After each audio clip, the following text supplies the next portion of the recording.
నిర్మల్ పట్టణాన్ని ప్రసిద్ధ పర్యాటక కేంద్రంగా తీర్చిదిద్దేందుకు కృషి చేస్తున్నామని అటవీ పర్యావరణ న్యాయ దేవాదాయ శాఖ మంత్రి ఇంద్రకరణ్ రెడ్డి అన్నారు. టూరిజం శాఖ ఎండీతో కలిసి శ్యామ్గఢ్ కోటను మంత్రి ఇంద్రకరణ్ రెడ్డి సందర్శించారు. శ్యామ్గఢ్ ఛత్తీస్గఢ్ కోటల అభివృద్ధి సుందరీకరణ పనులపై అధికారులతో చర్చించారు. ఈ సందర్భంగా కోటకు పర్యాటక సొబగులు అద్దేందుకు తగిన ప్రణాళికలు రూపొందించాలని అధికారులను ఆదేశించారు.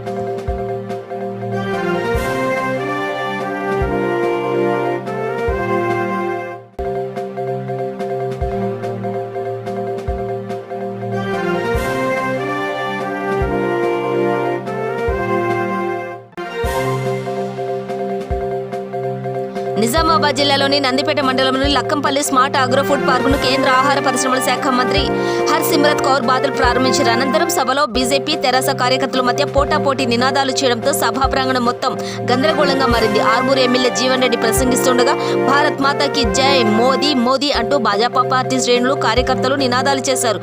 అనంతరం నిజామాబాద్ ఎంపీ అరవింద్ మాట్లాడుతుండగా కేసీఆర్ కేసీఆర్ అంటూ తెరాస కార్యకర్తలు నినాదాలు చేశారు. పసుపు బోర్డు కావాలంటూ తెరాస కార్యకర్తలు, రైతులకు యూరియా ఇవ్వాలంటూ భాజపా కార్యకర్తలు పోటాపోటీగా నినాదాలు చేశారు.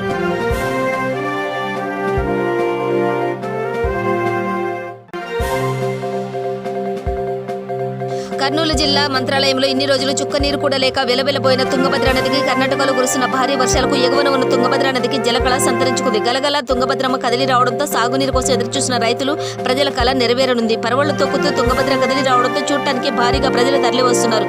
నదీ పరివాహక ప్రాంతాల్లో ప్రజలు అప్రమత్తంగా ఉండాలని రెవెన్యూ, పోలీస్, శ్రీమఠం అధికారులు హెచ్చరికలు జారీ చేశారు.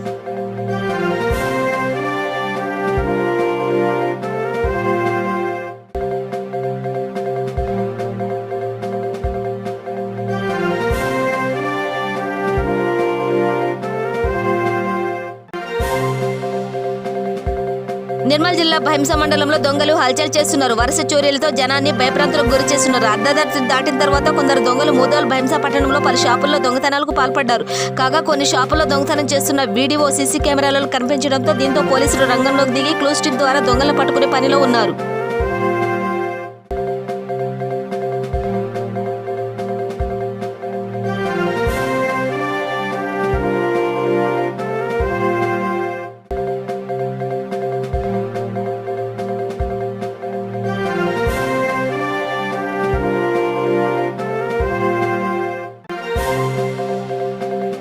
కరీంనగర్ జిల్లా స్థానిక ప్రెస్ భవన్లో ఇస్కాన్ ఇంటర్నేషనల్ సొసైటీ ఆధ్వర్యంలో కిల్ క్యాన్సర్ ప్రెస్ మీట్ నిర్వహించారు. ప్రపంచ ఆరోగ్య సంస్థ WHO ప్రకారం ప్రతి 6గురిలో ఒకరు క్యాన్సర్ వలన మరణిస్తున్నారని, క్యాన్సర్ ప్రపంచంలో మరణాల 2వ అతిపెద్ద కారణమని పేర్కొందని international society for Krishna consciousness Kukatpally వారు కరీంనగర్ ఏర్పాటు చేసిన ప్రెస్ మీట్ లో తెలిపారు. ఇస్కాన్ తెలంగాణ రాష్ట్రంలో కళాశాల విద్యార్థులకు ఈ వ్యాధి పట్ల మంచి అవగాహన కల్పించే ఉద్దేశంతో పోటీలు నిర్వహిస్తున్నట్లు తెలిపింది.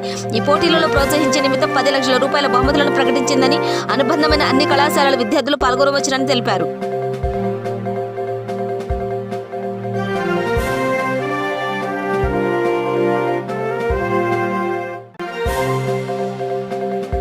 మహబూబ్ నగర్ జిల్లా గండేడు మండలంలోని చిన్నపల్లి గ్రామ పంచాయతీలో గ్రామ సభ నిర్వహించారు. గ్రామ పంచాయతీలో ఉన్న సమస్యలను అధికారుల దృష్టికి తీసుకువెళ్లడానికి గ్రామ పెద్దల సమక్షంలో గ్రామ సభ నిర్వహించారు. గ్రామంలో ఉన్న నీటి సమస్య, రోడ్ల సమస్యలు, గ్రామ పంచాయతీకి సంబంధించిన అన్ని రకాల సమస్యల గురించి గ్రామ సభ నిర్వహించారు.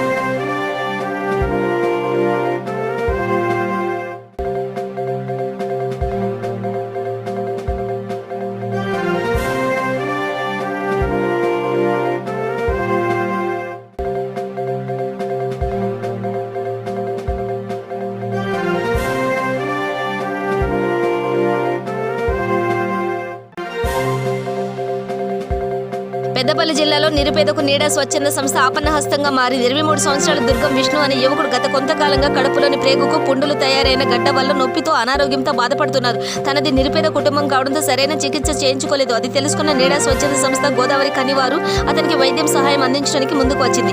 పాలకుర్తిలో నివాసం ఉంటున్న దుర్గం విష్ణు వద్దకు వెళ్లిన నీడ స్వచ్ఛంద సంస్థ అధ్యక్షులు పల్లేర రమేష్ గౌడ్ వైద్యం నిమిత్తం రామగుండం ఎమ్మెల్యే కోరకంటి చందర్ మరియు పాలకుర్తి జెడ్పీటీసీ కందుల సంధ్యారాణి చేతుల మీదుగా 50,000 రూపాయల ఆర్థిక సహాయం చెక్కును అందించారు.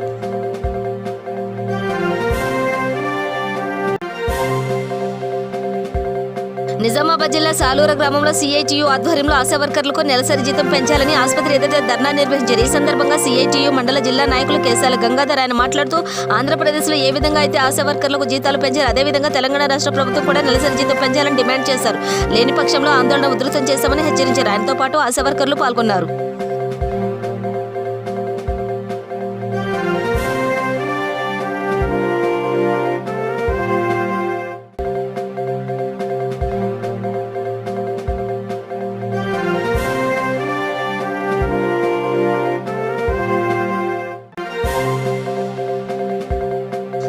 రంగారెడ్డి జిల్లాలోని స్థానిక ఏరియా ఆసుపత్రిలో పట్టణానికి చెందిన జాహిద్ అనే మహిళకు పురిటి నొప్పులు రావడంతో హుటాహుటిన కుటుంబ సభ్యులు ఆసుపత్రికి తీసుకువచ్చారు. వైద్య సిబ్బంది ఏమాత్రం పట్టించుకోకపోవడంతో కుటుంబ సభ్యులు వైద్యులు కాళ్ల వెళ్లపడి బ్రతిమలాడడంతో వైద్యులు అదే నిర్లక్ష్య ధోరణితో బాలింతకు వైద్యం చేయగా మగ శిశువు జన్మించింది. అనంతరం సరైన వైద్యం అందకపోవడంతో శిశువు పుట్టిన కాసేపటికి మృతి చెందింది. దీంతో బాలింత బంధువులు ఆందోళనకు దిగారు.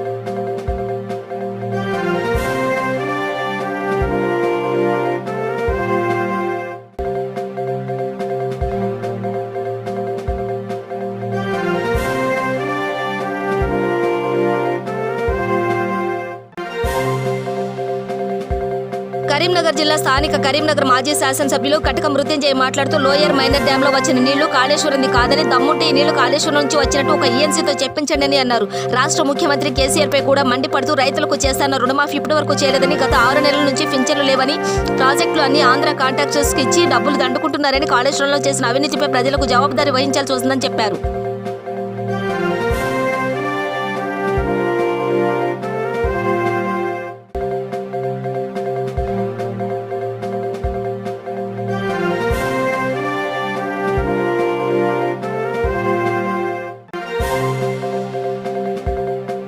కరీంనగర్ జిల్లా గంగాధర మండలంలో ఘోర రోడ్డు ప్రమాదం చోటు చేసుకుంది. ఆర్టీసీ బస్సు, లారీ, కారు ఒకదానికొకటి ఢీకొనే కురిక్యాల వరద కాలువ దగ్గర కంకర లోడుతో వెళ్తున్న టిప్పర్ లారీ ముందు ఉన్న కారును ఓవర్టేక్ చేయబోయి నిజామాబాద్ వెళ్తున్న బోధన్ డిపోను ఆర్టీసీ బస్సు ఢీకొట్టింది. అలాగే పక్కన ఉన్న మారుతి కారును ఢీకొట్టడంతో కారు టిప్పర్ కింద నుచ్చునుచ్చింది. అదృష్టవశాత్తు కారులో వెళ్తున్న వారు క్షేమంగా బయటపడ్డారు. ఈ ఘటనలో ఎలాంటి ప్రాణ నష్టం జరగలేదు. ప్రమాదానికి గల కారణమైన లారీ డ్రైవర్ పరారీలో ఉన్నాడు.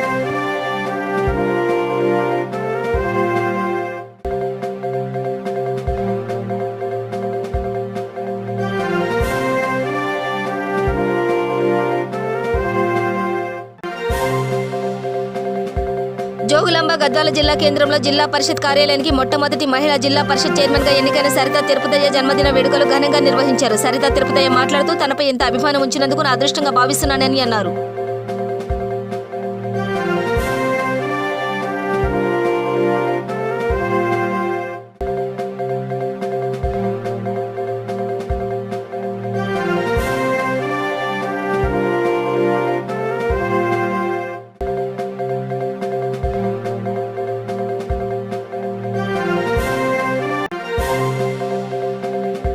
భారతీయ జీవిత బీమా సంస్థ 63 సంవత్సరాలు పూర్తి చేసుకున్న సందర్భంగా జీవిత బీమా వారోత్సవాలు సెప్టెంబర్ 1 నుండి 7 తారీఖు వరకు జరుపుకోనున్నారు.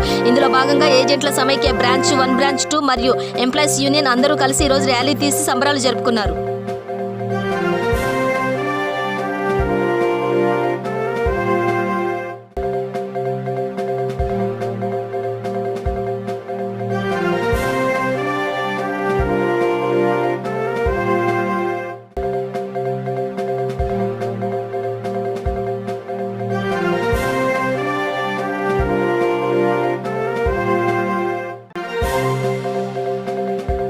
రాజేంద్రనగర్ నియోజకవర్గంలోని మైలార్దేవపల్లి డివిజన్లోని ఆదర్శ కాలనీ పోచమ్మ గుడి దగ్గర బజరంగ్ దళ్ యూత్ ఆధ్వర్యంలో ఘనంగా వినాయక నవరాత్రులు ప్రత్యేక పూజా కార్యక్రమాలు నిర్వహిస్తున్నారు.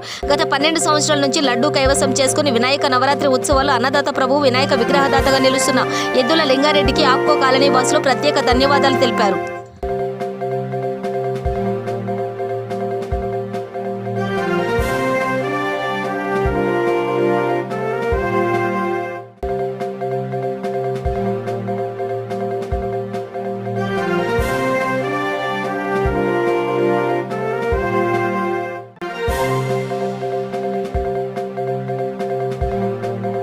నిర్మల్ జిల్లాలోని కౌట గ్రామంలో ప్రభుత్వ పాఠశాలలో పర్యావరణ పరిరక్షణలో భాగంగా వృక్ష గణపతిని తయారు చేశారు.